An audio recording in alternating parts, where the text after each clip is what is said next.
Pemirsa, masih bersama saya Akbar Hazana dalam Berita Aceh pagi ini.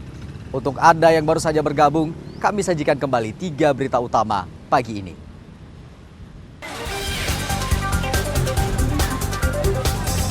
Penertiban lapak pedagang kaki lima di Jalan Tengku Cik Pantai Kulu berlanjut. Pedagang tak rela direlokasi.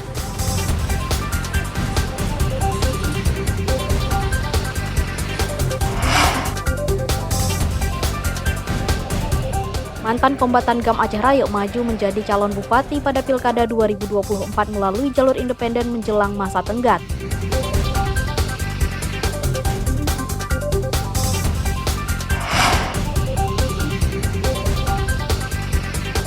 Warga Kota Banda Aceh berebutan mencairkan bantuan sosial di kantor pos terdekat.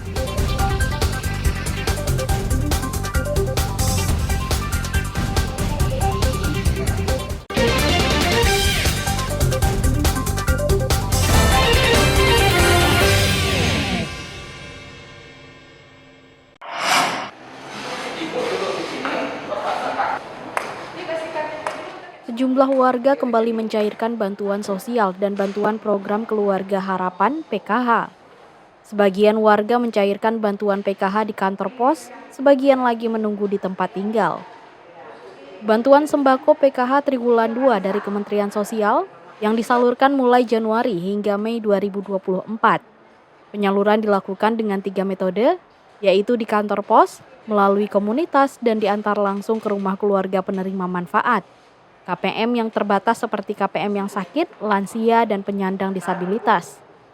Penyaluran bantuan sembako dan PKH tersebut telah mencapai 96% dari total 83.577 di seluruh Aceh.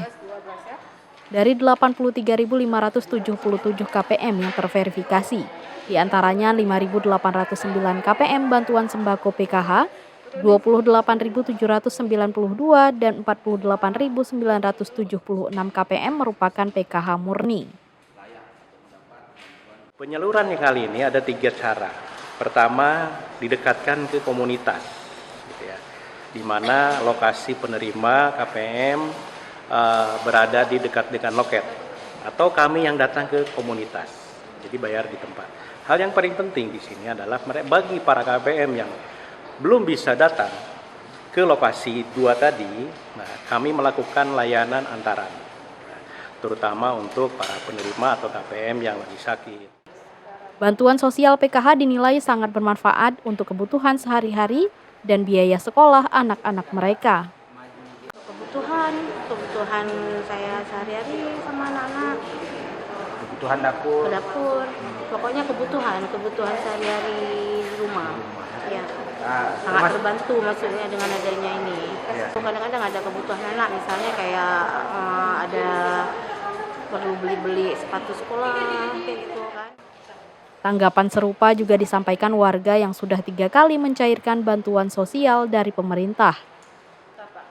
Untuk kebutuhan hari-hari. Mungkin seperti apa nanti kebutuhan hari-hari? Membeli makan, untuk beras, ikan, dan bawang lain-lainnya. Saya banyak berterima kasih sama pemerintah untuk bantuannya. Sebelum pencairan bantuan, petugas juga memverifikasi faktual ke rumah-rumah KPM, sehingga disalurkan tepat sasaran dan tidak tumpang tindih. Tim Liputan melaporkan dari Banda Aceh.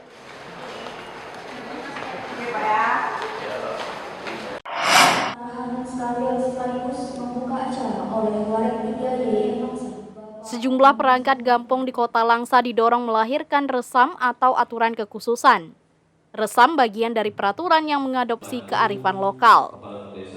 Dorongan melahirkan resam bagian dari pelestarian adat istiadat.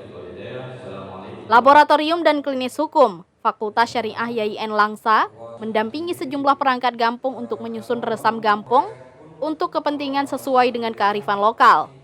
Sebanyak 27 anggota Tuhapet dari 9 gampong di Kota Langsa dilibatkan pada pelatihan penyusunan resam gampong. Tugas Tuhapet yang bertugas sebagai penasehat dan pengawas gampong. Maka resam gampong sangat relevan disusun perangkat gampong.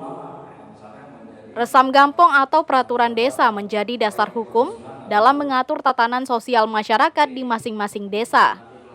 Resam sesuai amanat Undang-Undang Nomor 11 Tahun 2006 tentang Pemerintahan Aceh. Laksanakan pelatihan penyusunan resam kampung. Jumlah desa yang mengikuti pada acara ini kita libatkan 9 desa.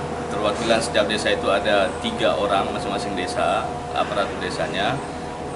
Tujuannya agar kanun itu dituliskan, dibukukan.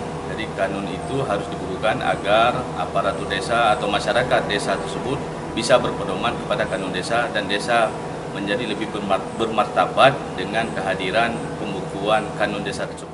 Resam kampung ini sangat perlu dibuat untuk penetapan peraturan desa untuk mencegah terjadi hal-hal yang tidak diinginkan, terutama contohnya seperti hewan berkeliaran, mungkin itu bisa diatur di dalam resam kampung tersebut. Resam kampung tersebut dibuat di masyarakat supaya lebih mentaati peraturan-peraturan yang dibuat nanti oleh pemerintah selanjutnya. Jadi antara pemerintah desa, perangkat desa dan pemerintah kota itu ada saling kerjasama di antara hukum.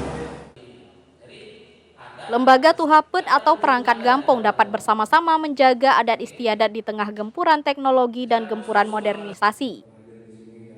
Maimunzir melaporkan dari Langsa.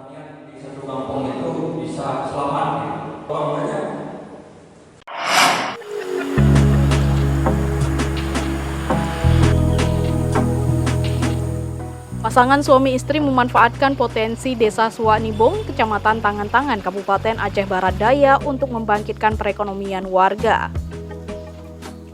M. Kasim bersama istrinya mengelola usaha telur bebek asin sebagai pendapatan utama warga setempat. Usaha telur asin merupakan salah satu usaha yang digeluti dan potensial. Apalagi modalnya relatif kecil namun mendatangkan keuntungan yang lumayan. Pasangan suami istri ini memulai usaha mandiri rumahan. Hanya bermodal jutaan rupiah, kini sudah beromzet puluhan juta rupiah. Berdasarkan pengalaman Kasim dan Jasuri, 60% warga Suwanibong beternak itik atau bebek. Dari ternak bebek menghasilkan telur mulai 30 hingga 50 ribu butir per bulan. Kelurahannya 80 juta. 80 juta, Bu. Ya. Telur bebek ini dari mana didapati, Bu? Bisa jadi dari orang-orang kampung yang menyetor, ada kemasukan dari Medan juga. Yang para pekerja dari mana saja, Bu, diambil, Bu? Saudara, tetangga kan, yang terdekat bisa membantu kebutuhan ekonomi mereka. Peminat telur asin yang terus meningkat terutama saat puasa atau Maulid Nabi Muhammad SAW.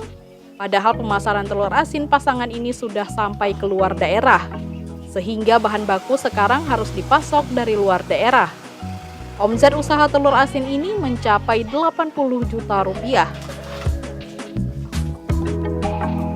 Alhamdulillah, salah satu industri kreatif yang berkembang pesat itu adalah industri telur bebek asin, yang mana pada saat ini mereka telah mampu memasarkan hasil produksi mereka itu sampai keluar Kabupaten Aceh Barat Daya dengan rata-rata produksi per bulan itu 50 ribu telur bebek asin. Nah, saya selaku Kepala Desa Suwanibong terus memberi pendampingan kepada mereka, memberi pengetahuan, kemudian juga ikut mempromosikan produk-produk mereka. Dan salah satu kendala hari ini yaitu dengan banyaknya permintaan pasar, sehingga para pelaku-pelaku UMKM ini sudah butuh suntikan ataupun sudah butuh dukungan-dukungan dari pemerintah tentang permodalan usaha mereka. Saat ini masih banyak potensi usaha yang masih bisa dikembangkan.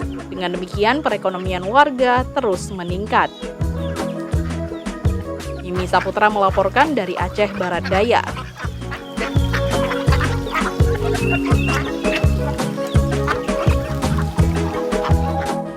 Saudara, informasi tadi sekaligus menutup berita Aceh pagi ini.